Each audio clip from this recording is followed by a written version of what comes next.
Yo, what's going on, guys? Mush back at it with another video. Want to give you guys a heads up on the Lunar New Year sale over at our friends at Fanatical. They're running a gigantic sale with tons and tons of deals, and I will be going over a lot of these deals. This video in particular, it's gonna be on the more expensive titles, so if you want cheaper games, I'll do another video covering this sale where it is highlighting the cheaper games, so be on lock for that. But a lot of emphasis on the PlayStation deals as well, because the PlayStation deals on this sale, definitely some of the standout deals that I would highly recommend. So we will get to those and a lot of other deals available, but let's get started. We got some Bethesda deals as well. Doom the Dark Ages at a historic low price of $20.64. And remember, with all of these deals, you do get Steam keys, and if you buy any using the links in the description box, I get an affiliate kickback. Doom the Dark Ages is a game that I really enjoyed, man. A lot of people were excited when it was down to $24 on Steam. Well, here it is for $20.64, a little bit cheaper, and I really enjoyed the game, man. It's not like I break down the Doom games with a lot of, attention and break down all the mechanics and all of the attention to detail. Like, dude, they're just fun games to me. Are they absolute blowaway where I get super gripped by the narrative? No, but if you're talking about fast-paced gameplay that, to be fair, Doom the Dark Ages does take it a little bit slower, but fast-paced gameplay relative to a lot of other games that is gruesome and over-the-top action, like, dude, Doom the Dark Ages is a fun time. You throw in some mechs, you throw in a rideable dragon. Alright, bro, we're cooking with gas, as the kids say, and I enjoyed Doom the Dark Ages, so $20.64 on that, I think, is a pretty good deal. Then, this deal is so expensive, but it's such a good game that I want to mention it. Indiana Jones and the Great Circle is 38% off for $43.39. Listen, I don't know why this game is holding up in price this hard, but then again, there are games out there like Dynasty Warriors Origins. For no rhyme or reason, they just hold up in price for eons and eons. Indiana Jones is a fantastic game, don't get me wrong. Indiana Jones and the Great Circle, I was blown away by how good this game is. And bear in mind, I don't think I've ever seen an Indiana Jones movie in my life, and if I did, it was when I was so young that I have no recollection of it whatsoever. So this was a total original kind of experience. I remember I picked it up because there was some talk that, it was Uncharted mixed with Dishonored. Like, that's something I heard somebody say, and I'm like, dude, you tell me that? And I'm like, I gotta play this game immediately. And I still thought, even with that expectation level, Indiana Jones was a great game. Visually, one of the best games on the market. The gameplay is well done. The puzzles, I thought, were well designed. The story's good. And there's a good amount of content in this game. When you talk about the different levels that you have and all of the optional activities and whatnot, if you're trying to do everything, it'll be like a 35-hour game. And I would say it's very much worthwhile. Even if you're not the biggest Indiana Jones fan or you don't care about Indiana Jones whatsoever, like I said, I didn't care about Indiana Jones and I was blown away by this game. Base game is $43.39. Premium edition is $53. Certainly would recommend it, and it's just a hefty price point. Like, it is what it is. All right, let's go through the PlayStation titles, because that's going to be the majority of this video. Ghost of Tsushima Director's Cut, 46% off for $32.39. I did another playthrough of this game before Yote came out, and this game is still fantastic, man. It's a great open world action title. The gameplay's solid. I loved Jin as a main character. Visuals are great. Iki Island expansion is here, and that's pretty good as well. And overall, narratively, quite good. Hopefully, Yote ends up on PC sooner rather than later. Maybe by the end of this year, with how quickly PlayStation's been porting some of these games. Yote's pretty good, but Tsushima, from a narrative standpoint, definitely clicked with me more. We got Spider-Man. Spider-Man Remastered is 64% off for $21.59.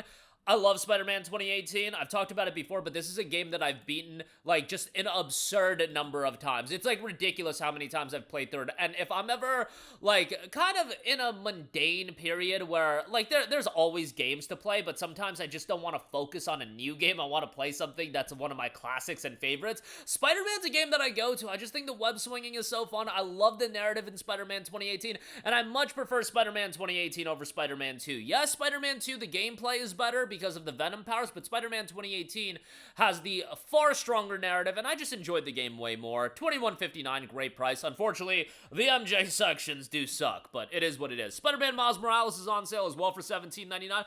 Miles Morales is solid as well, very much a smaller scale experience, and I'm not going to get into the narrative as much as Spider-Man 2018. I thought it was fine. I just don't find Miles' character arc that interesting. But, you know, it was still a worthwhile game. And Miles' powers, like, from a gameplay standpoint, I definitely enjoy playing as him. Like, I would put Miles above regular Peter, and then Peter with the Venom powers above, you know, regular Peter and, Miles. So that's probably the breakdown. But Miles is a lot of fun to play as. It is a shorter game. Like, Miles Morales' story mode, you could probably beat it in like 7 hours. So if you rush through it, obviously optional content, all that good stuff. So check that out. God of War 2018, $17.99. Phenomenal game that I recommend everybody to play. You don't need to play God of War 1, 2, and 3. Would it be beneficial? Absolutely, because I think the juxtaposition of where Kratos was versus where he goes in God of War 2018 in terms of his evolution as a character, it doesn't really click as much if you don't play God of War 1 through 3 and you didn't understand where, like, Kratos came from. I think the evolution of Kratos is one of the key aspects of the Norse arc, and I just don't feel like you get that if you don't play the original 3 games. Regardless, story's awesome, gameplay's great, and it's an outstanding game. So $17.99 on that. Definitely check that out. Returnal is 64% off for $21.59. You know, it was a game that really wasn't my cup of tea. You know how I am with challenging games, you guys. I don't try to be a fraud to you guys that I'm good at it. I'm good at video games, you know what I'm saying? Returnal whooped my ass. But, you know, I am very excited for Sorrows. Hopefully, that'll be a little bit easier for your boy to go through, because Returnal, I'm not gonna lie, when I played this game on PlayStation 5, my DualSense controller almost got smashed in half. But nevertheless, it is available on PC. Some of you guys will enjoy the bullet hell mayhem that Returnal offers. The visuals are great. Story's pretty compelling as well, and hopefully Housemarque does a banger job with Sorrows as well. This is one of the more underrated PlayStation titles. It came out early on in the PS5's life. I feel like a lot of people just didn't check it out, but yeah, them's the breaks sometimes, you know what I'm saying? But nonetheless, moving on from that, Ratchet and Clank Rift Apart, 64% off for $21.59. More people gotta check out Ratchet, man. I get it. Insomniac's gonna do the Marvel games, and those are gonna sell orders of magnitude better than little old Ratchet, but Ratchet is a franchise that I grew up on, and damn it, we needed to come back as a consistent fixture in gaming. Not one Ratchet game every decade, alright? Ratchet and Clank Rift Apart is awesome. The addition of Rivet is great, and the game is fantastic. It's a great action platforming series, one of my favorite of all time, and yeah, the game isn't super lengthy. You could beat it in, what, 12 to 14 hours? But, man, it's such a good time, and Ratchet games, I feel like, are always feel-good kind of games. Like, you're not gonna get super emotionally invested into Ratchet Rift Apart's narrative arc, but you will enjoy it for what it is, and I think it's a great time. And for this price point, I think it's pretty good. Stellar Blade is $42. It's $45 on Steam right now, but hey, you'll save a couple of bucks getting it on Fanatical. Definitely a worthwhile pickup there for $42. It's fantastic, and everybody should buy this game just because when a PC version is as good as Stellar Blade is, you guys, and after all of the crap sandwiches we've been served over the course of the last several years, really for the last decade, we should reward the PC versions that are very good, especially when they're a great game on top of that. Like, it's not just, oh, the game runs really well. No, the game is really good on top of that as well. So for $42, yes, it's a hefty price point, but I still think it's a worthwhile pickup. $56 for the complete edition. Helldivers 2 is 30% off for $28. This game is just going to hold up in price for eons as well, but it is one of the greatest co-op games of all time, in my opinion, based on my experience with the game. And you guys know how I am with live service games. I play them, the ones that interest me initially when they come out, but I just have to move on and play other games. I can't perpetually play a game year-round. It's just, that's not how I game, unfortunately. But from, you know, playing it initially and then, you know, jumping back into it, as a co-op title, it's a blast to play, and for 28 bucks, great pickup there. Rise of the Ronin is 48% off for $25.99. I enjoyed Rise of the Ronin. The PC version does have some issues. I would hope that it has gotten better since it initially came out.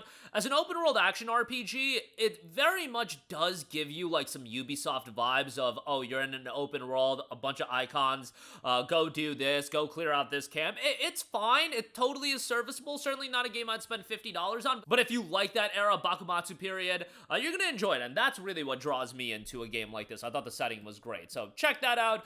Elder Scrolls V have Skyrim Anniversary Edition is $18.74. The Special Edition is $8.99 if you want to pick that up. It's Skyrim. Everybody should have it, so I'll wrap up the video with that. You know, that's a pretty easy way to wrap up the video, you know? It's Skyrim. But that'll do it for me. Again, a lot of great deals available. Again, I know that these games are a little bit on the pricier side, so I'll certainly do videos on the cheaper games. And I already saw a ton of stuff under $5 that are worthwhile to mention.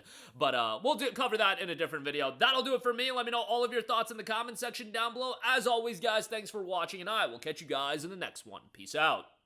Hey, what's going on, guys? Mush here again. Hope you enjoyed the video. As you guys might know, YouTube's notification system is sometimes a little bit wonky, even if you're subscribed to the channel. Maybe you're not abundantly aware that I uploaded a video. To remedy that situation, make sure you hit the bell notification button. This way, whenever I upload a new video, and I try to upload as consistently as possible, you will be notified directly of the upload, and you can watch it as soon as it goes live. I would really appreciate if you guys hit that button so you can stay up to date with all of the content I'm posting. But as always, guys, thanks for watching, and I'll catch you guys in the next one. Peace out.